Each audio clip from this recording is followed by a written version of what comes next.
प्रकृतिं विकृतिं विद्यां सर्वभूतहितप्रदां श्रद्धां विभूतिं सुरभिं नमामि परमात्मिकां।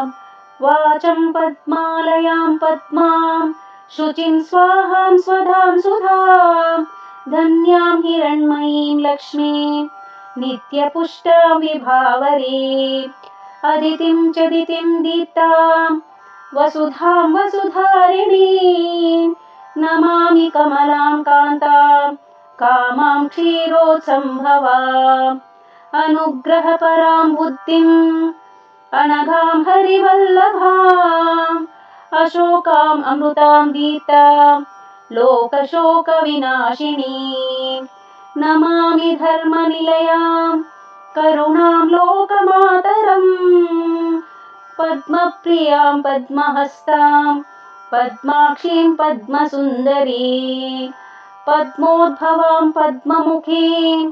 पद्मनाभप्रियां रमां पद्ममालाधरां देवीं पद्मिनीं पद्मगन्धिनीं पुण्यगन्धां सुप्रसन्नां प्रसादाभिमुखीं प्रभां नमामि चन्द्रवदनां चन्द्रां चन्द्रसहोदरीं चतुर्भुजां चन्द्ररूपां इन्दिरामिन्दुशीतलाम् आह्लादजननीं पुष्टिं शिवां शिवकरीं सतीं विमलां विश्वजननीं तुष्टिं दारिद्र्यनाशिनीं प्रीतिपुष्करिणीं शान्तां शुक्लमाल्याम्बरां श्रियम्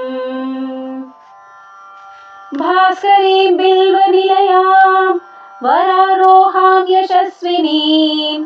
वसुन्धरामुदाराङ्गां हरिणीं हेममालिनीं धनधान्यकरीं सिद्धिं स्त्रैणसौम्यां शुभप्रदां नृपवेश्मगतानन्दां वरलक्ष्मीं वसुप्रदां शुभां हिरण्यप्राकारां समुद्रतनयाञ्जयां नमामि मङ्गलां देवीं विष्णुवक्षस्थलस्थितां विष्णुपत्नीं प्रसन्नाक्षीं नारायणसमाश्रितां दारिद्र्यध्वंसिनीं देवीं सर्वोपद्रववारिणीं नवदुर्गां महाकाळीं ब्रह्मविष्णुशिवात्मिकां